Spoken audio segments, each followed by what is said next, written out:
everyone. Welcome to the online global conference, Dreaming the New Earth, Co-Creating the Sovereign, Resilient Humanity of the Future, where we're gathering with visionaries, wisdom keepers, and practitioners who are in service to the global awakening of consciousness and to supporting people and our planet in these times of great change.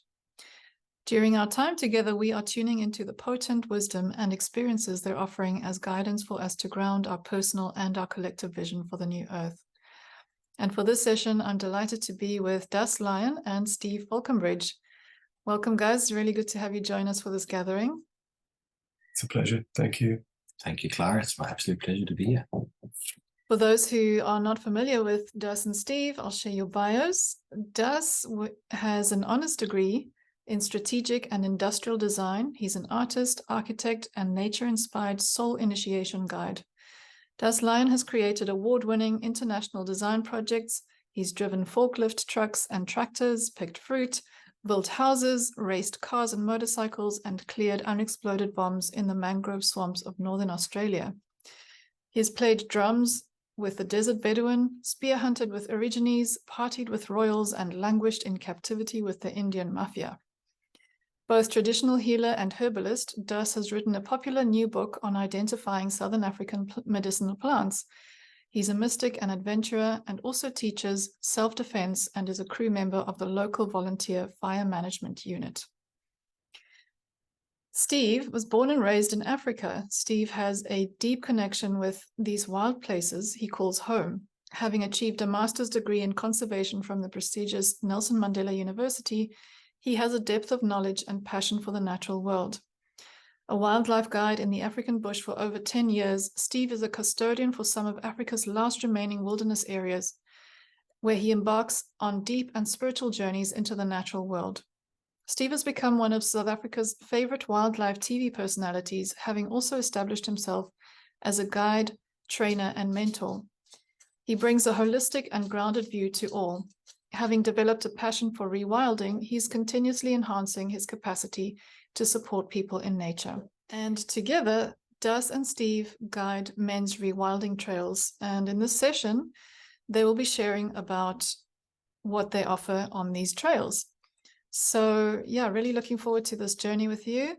Before you take us away on that journey, please tell us a little bit about your work and what you mean by men's rewilding.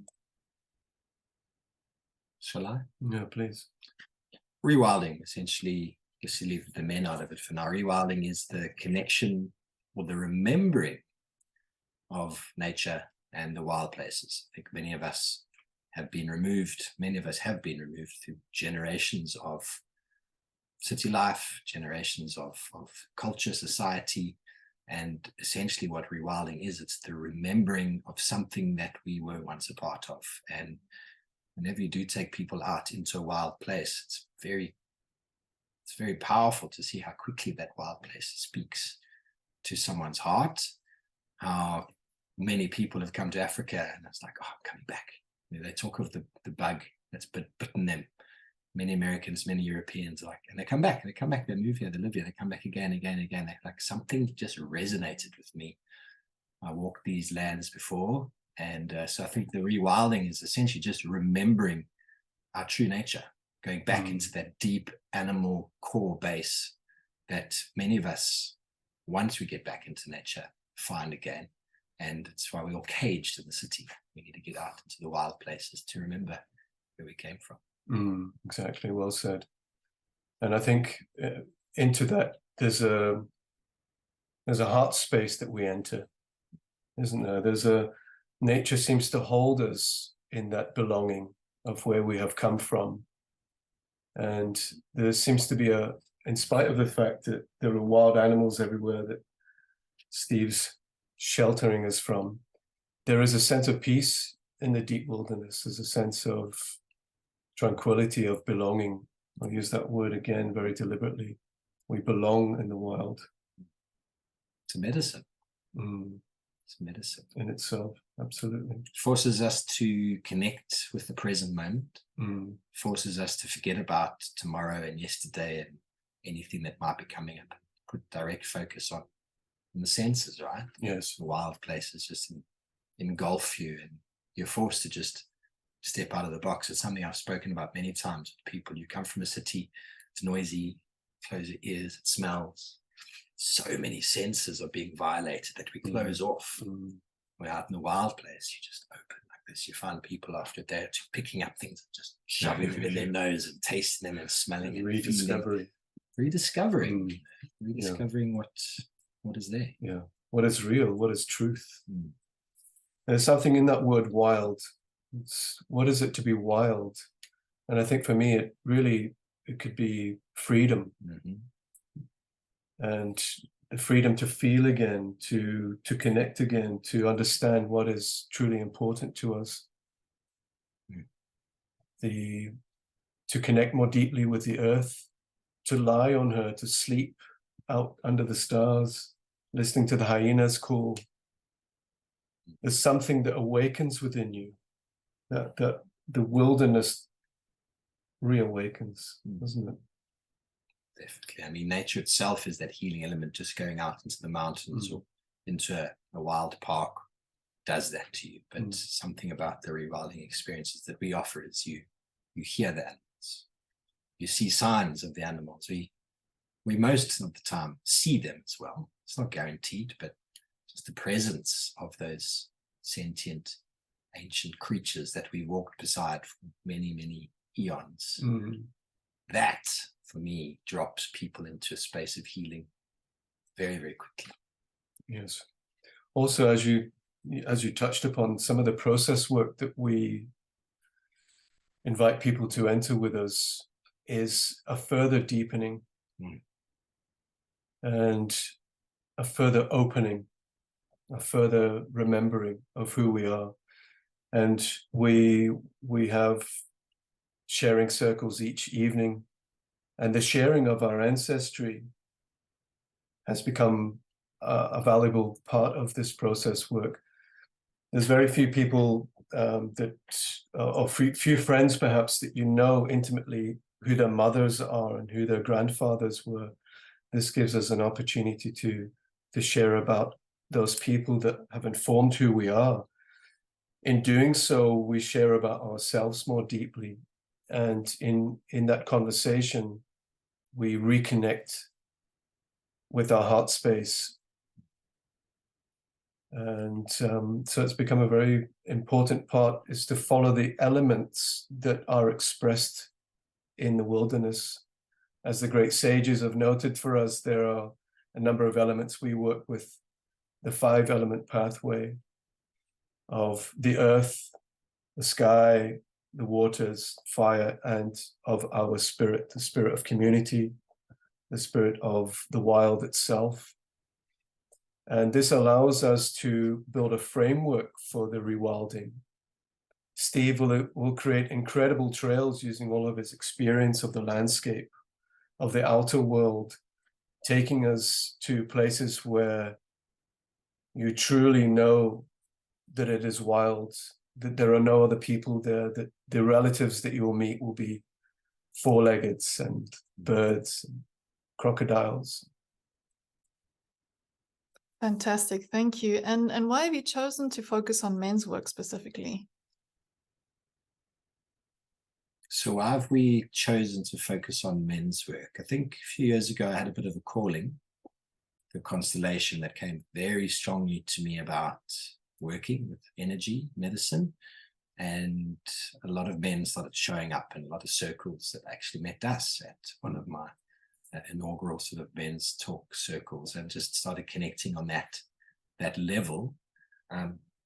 Right now, the sisters in the world are doing some fantastic work. I mean, I can speak from experience through our community. There's a lot of sisters standing up and a lot of community in that regard, lots of sharing circles, a lot of work being done in the sisterhood. And I think the men are trying to catch up. I don't think every man I know, most of the men I know don't even know what a talking circle is, let alone men's work. So slowly but surely this calling is standing up strongly in the community, and men are answering the call. Many of them will come to our circles and sit down and not actually have any idea what's going on, and by the end feel this light burning inside, this understanding of the safety of a space like that. How many times we've held space dust where guys are like, I've never sat in a group of men and spoken a sober space, sat in circle and spoken about my depth and my truth. And brothers are needing this. There are men out there that are needing this. I felt the calling inside of myself. I actually feel unbelievably buoyed up and joyed by life, holding a space for men, because I can relate, I can connect, I understand. And as we go deeper into the sharing space, we start to see so many similarities in everybody's unique story that links us all together. So definitely right now in the world, men are needing a lot more of this.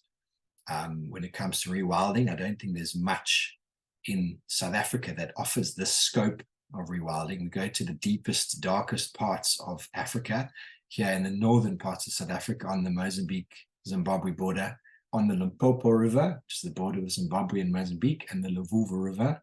And there's big game there. There's elephants, there's lions, there's buffalo, there's leopard. So we encounter all of these, or potentially encounter them. So from a safety point of view, you know, I'm qualified and I guide and I carry a firearm for safety purposes. It's purely for that. So not to freak anybody out about that. It is a legal requirement for being in the big game wildlife of South Africa in the Kruger National Park. But with regards to men's work, I'm not against working with women. I took a women's trail 2 years ago, which is challenging, very, very challenging. If I do find a sister or two that are able to come and support me, that is definitely something I'll move forward doing. But at the moment, I'm feeling the call to spend time with men. And I don't think, as I spoke before, many of the men that we are encountering are ready yet to step into an integrated space. I think that's the mission, that's the objective, is to get men and women's trails happening at the same time. But I don't think many of the men who haven't sat in circle before could drop into a day, let alone 6 days of deep, intimate sharing of their self with women around. I know there are men out there that could, and we're definitely going to be advertising those sort of things moving forward. But for the most part, most men that I've experienced, or most men, need to do a men's trail or two before they can do an integration trail, just so that you get that balance of the ego and that connection with the feminine. I think many men don't even understand, many of the men that we work with don't even understand that part. So to try and integrate that, I think we'd lose a lot in the first few days as the ego plays out amongst the men and looking at this. And these are things that we've got to think about. But definitely the depth and the goal is to do women's trails, finding some nice women facilitators to guide and hold that space, and then to integrate trails. Even an objective would be to do men's trail and women's trail, then meet up at the end, you know, partners that meet up at the end and then do another couple nights together and share what they went through. I think that's where the real magic is. Yes. Beautifully said, Steve. I think, Steve, you said it so well, that the women that we know in our lives are doing some beautiful work already in community. And in many ways, we've been guided by them and their circles. We've been asked by them to come to the table, to sort ourselves out. And that led us to ask the question, what is it to be a man in this time, in this age? It's become a very important question for us to answer. What is it to be a good man? What is it to be a brother? To walk beside each other, to be able to trust each other again with our lives even. So we're in many ways building that community, as are many like us. This community, this men's movement, has been at least 40 years in the resurgence. So we're not pioneers in that respect, but I think the work that we're bringing together is pioneering in reintegrating that with nature and bringing men together as we have so often understood ourselves to be, as bands of brothers, bands of men. This goes back to the oldest and most ancient times, and we resonate with that. We can feel it when we're together. We feel it when we sing, and that's a beautiful thing. Once they start to trust, right? Yes. That trust barrier with most new men, it's very, don't want to share. I don't want to. And then we open the space with deep sharing about things that they go, wow. With our own vulnerability, I think. Men are talking about this, and then that story comes out. So once that trust is there, that brotherhood really does Yeah, bond. it really does. Glue. Wonderful. Thank you. And thank you for doing this wonderful work. And in what way would you say that this work supports the birthing of the new earth? That's a great question. You're going to go first for this one. Great question. Well, of course, what is the new earth? That's a beautiful question that you've phrased, Clara. And it's something that we're both very interested in. Essentially, the work that we're doing, we feel leads directly towards the creation of the new world, the new earth. In fact, we are working that, in that creating men who are more vulnerable, more powerful in their vulnerability, more able to connect, to become better in themselves, to become more aware, to become less threatened by each other, and therefore safer around each other. And all of that, as we have discovered, rebuilds and restructures society, the way that we feel safe. In doing so, we create the safety again for the inner circle, the women and the children, the elderly. So we are reclaiming our natural place in society. We are remembering what it is what the responsibilities and duties are of men, as well as the joys and the pleasures. And I think that in itself is working towards creating a new earth, creating better men, better brothers, better fathers for our children, for our daughters, better husbands and partners for our women. So, I mean, on the topic of men's work is a global thing. And I think the connection and the integration of groups and men, we should all be talking, should all be communicating. This whole holding it to myself, keeping my skills, not sharing. Share, let it go. I mean, I come from a divorced family without much of a father figure. So I think what the work is trying to give us our own integrity back, giving us role models, sitting around a circle with a man like yourself, or on our last trail with an older gentleman, David. There's elders amongst us that we might not be able to look up to our own fathers, but we can look up to men around the circle that we can envision or see them as that role model.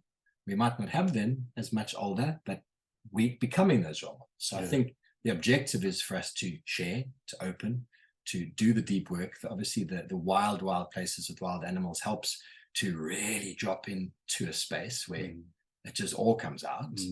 And then through that energetic sort of development, to go out and to then obviously sharing with each other, we understand our truths, we become very accountable of what we're going to do moving forward. We're accountable to those men in the circle. It's things about your partners, things about your mother, things about your dad, things that you have decided on this trail, you're going to make a difference. You're going to change, or you're going to let go of, whatever it might be. It leads to accountability.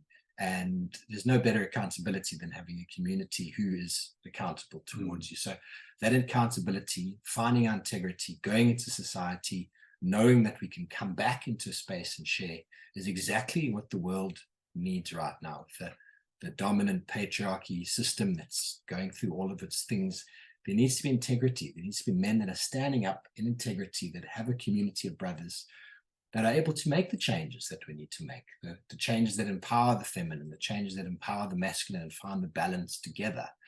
And just the small amount of work we're doing is just trying to really drop into that healing space so that people can find their truths.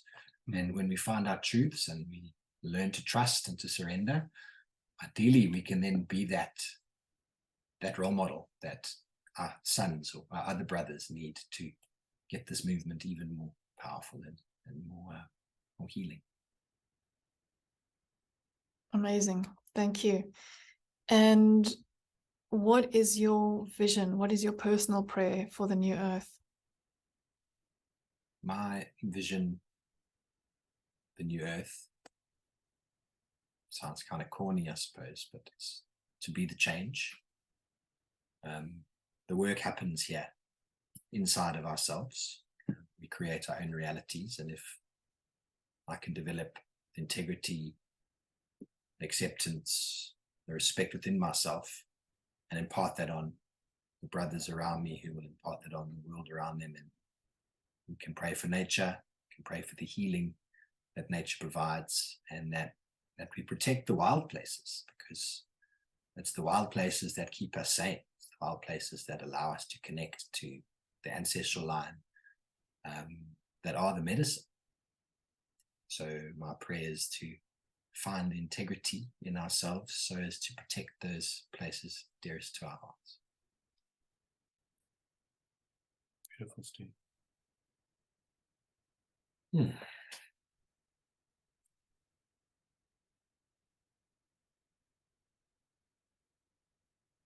My prayer for the new earth is for the people to awaken, to rise from their slumber and realize who they are, and where they are, that we are already in heaven, that this is a gift each day, each step is a prayer, each breath, a breath of gratitude and respect.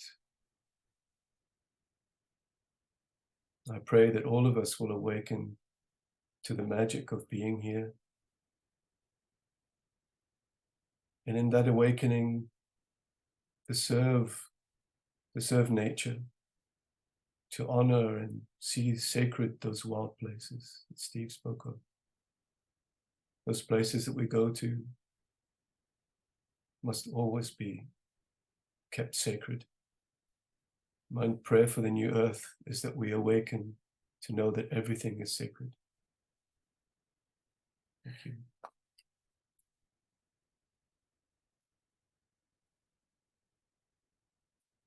Beautiful. Thank you. May it be so. And over to you. I believe you have a beautiful journey that you're going to share with us. Tell us a little about that. So for those of you who don't quite know what it looks like to be out on a wilderness backpack trail, Das, with his endless skills, namely editing as well, has managed to put together a beautiful video. Obviously, we're not professionals on the filmmaking industry or the photographic industry, so we've managed to piece together some snippets of some things that we do and see. And then I think Das is going to share and take you on a shamanic journey. I do really hope that you enjoy. Thank you. Thank you. Men's Rewilding Trails.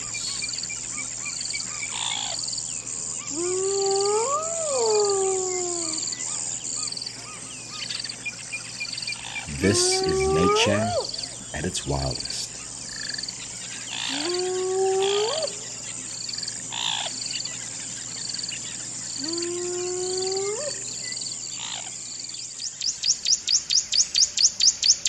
Awaken to a new dawn.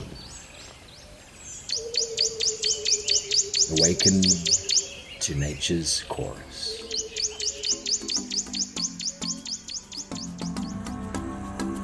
This is a wilderness backpack trail. Walk with us on an elemental journey.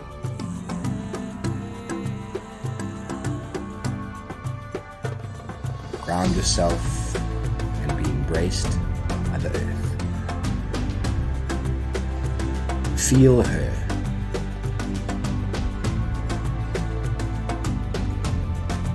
Breathe the air. Change your perspective.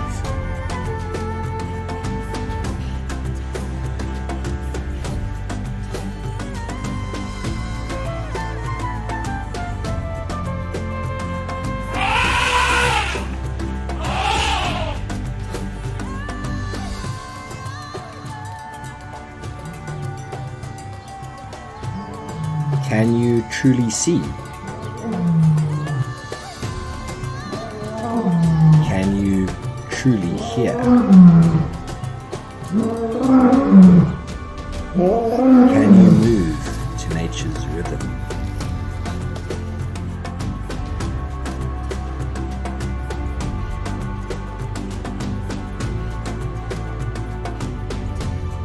Can you flow with the waters of life.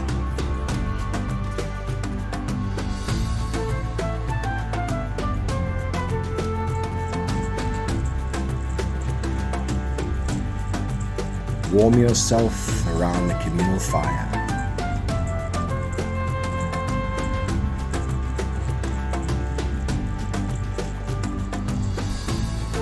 Share the experience of brotherhood. Find a space for reflection and deep connection. And find spirit.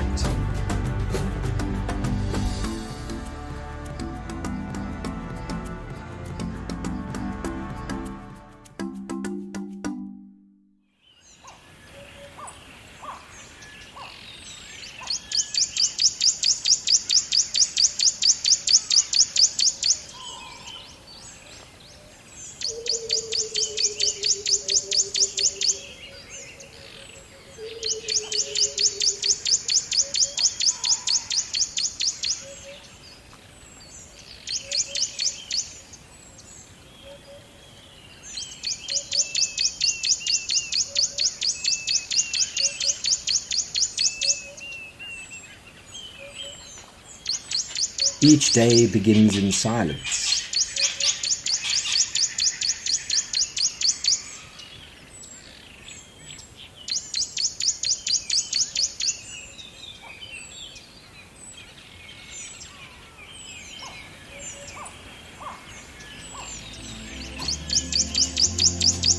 Until we gather as men.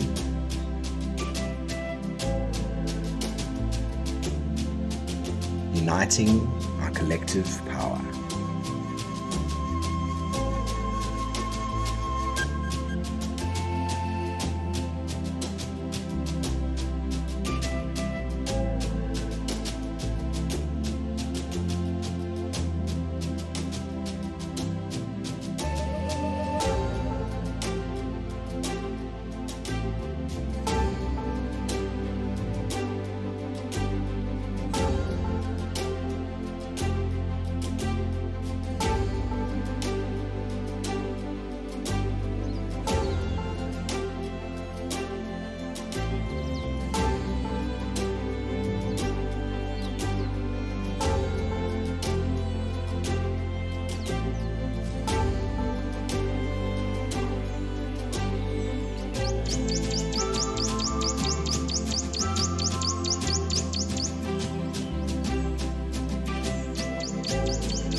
Allow yourself to be guided toward an awakening of all the senses.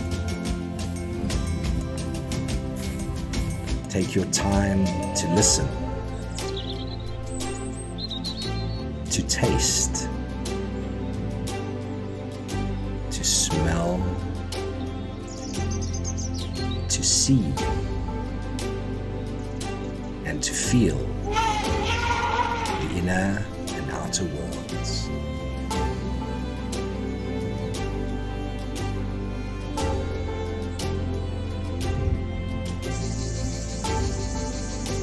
Remember, we have been here before.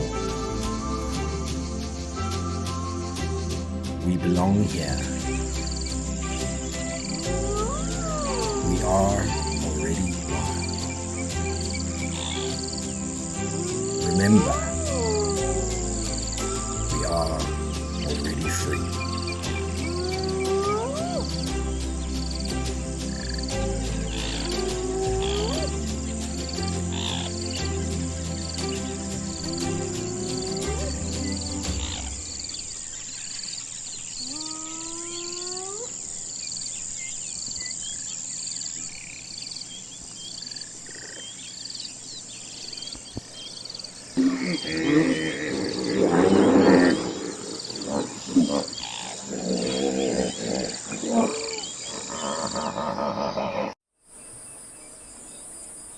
Every day is a gift.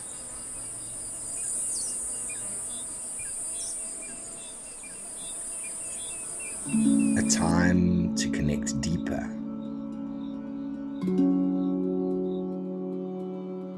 To nature, to ourselves, and to each other.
Like the pride of lions, we too must drink from nature's waters.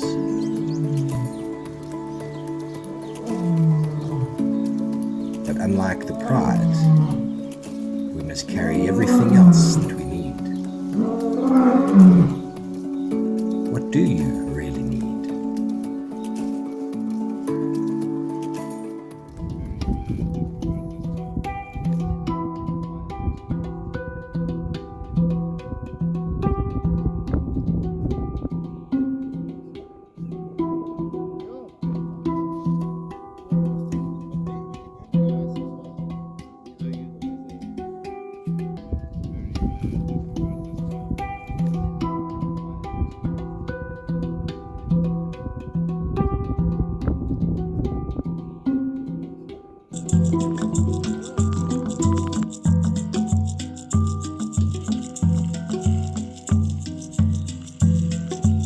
Let us take you on a shamanic journey.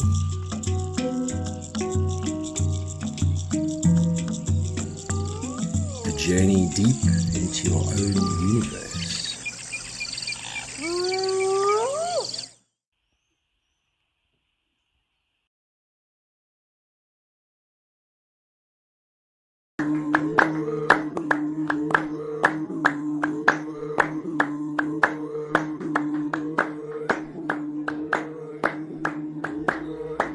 We will pray to the earth.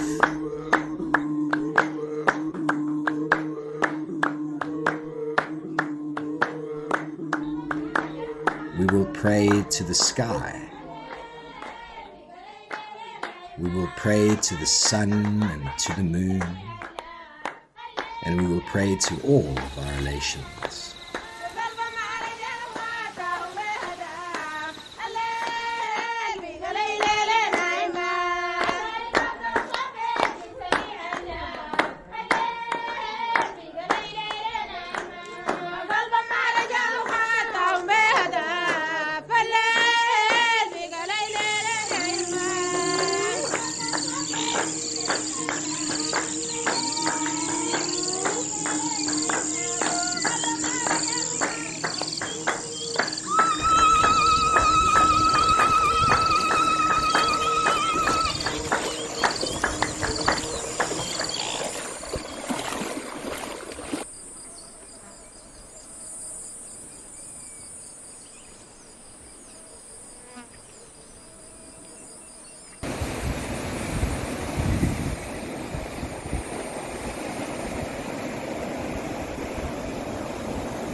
Thank you. The journey